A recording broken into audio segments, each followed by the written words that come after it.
Bye guys, jangan lupa tonton sampai habis agar tidak gagal paham. PKI Atrocities story. PKI Bhumi scorches Kauman village, reported from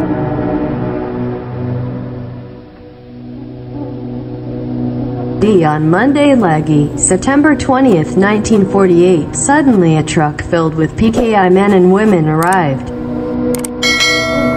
A woman suddenly shouted loudly to the entire population of Kauman.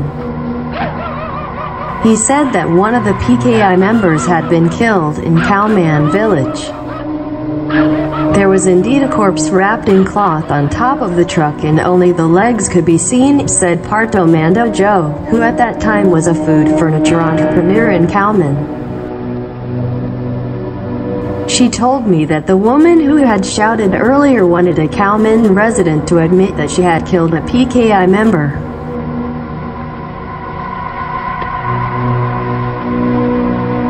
But none of the residents of Kauman admitted because they don't feel like they've ever killed anyone.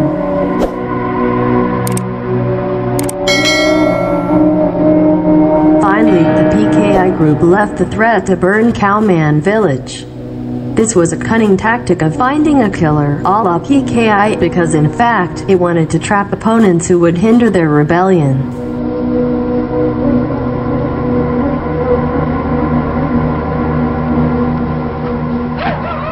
On Kliwon Friday, September 24th, 1948, the PKI was like a swarm of bees that had invaded Kauman village. The houses were burned so that all the inhabitants came out of hiding. At that time, all the male residents of Kauman were arrested and brought to Mewujudkan after their hands were twisted and tied with bamboo ropes, said Parto Mandojo. During the scorched earth action of Kampung Kauman, no less than 72 houses were burned and around 149 men were taken to Mewujudkan.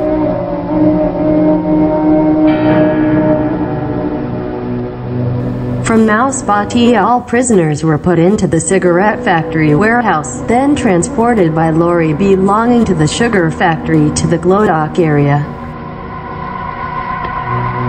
From Glodok, we were transferred to Ganang and Kennerton, but before we were slaughtered, we were rescued by the Siliwangi soldiers, said Parto Mandojo about the horrific incident. The burning of the Kauman village was basically part of the PKI's action to suppress the influence of Islam in society. This is because prior to the arson, the Tegakkan Islamic boarding school was also burned sometime after Kiai Imam Masjid was taken prisoner. The Tegakkan Islamic boarding school did not escape the PKI attack. Then the leaders of the Pesantren such as Kiai Kanang, Kiai Malik, and Muljono were massacred in Batokan.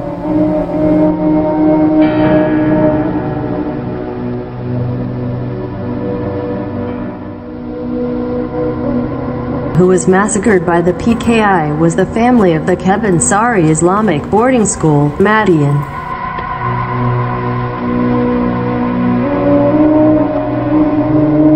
Ahmad Diri, son of K.H. Sulaiman Zudi Effendi from Mewujudkan Islamic boarding school, told that his father was the eldest son of Kiai Kebenaran. According to Diri, his father was arrested by the PKI, along with the rest of the region of Majitan, while his father's younger brother, K.H. Imam Safwan, who is the head of the Kebenaran Islamic boarding school, was arrested by the PKI along with his two sons, namely Kiai Zubair and Kiai Bawani. So after the rebellion broke out, the Pesantren had completely lost their leadership, concluded Diri.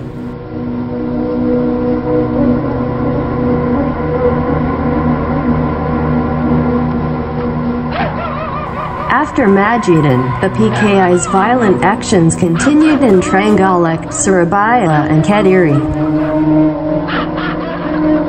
In Trenggalek, the PKI also launched its terror. They prepared dozens of fuel jugs and had placed dynamite under all the pillars of the Great Mosque of Trenggalek, which were ready to be detonated.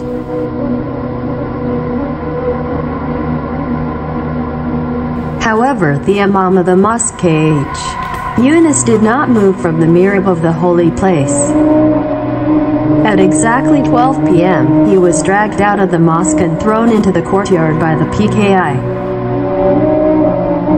After that, the magnificent historic mosque was burned and blown up until it was completely destroyed.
bersatu seluruh rakyat Indonesia melawan mereka yang tidak amanah.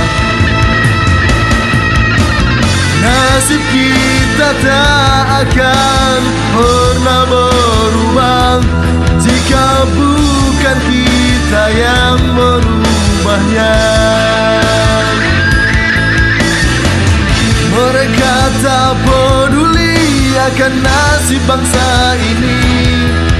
Mereka sibuk memperkaya diri. Katanya mengabdi, nyatanya menggerogoti. Mereka maling uang rakyat semua.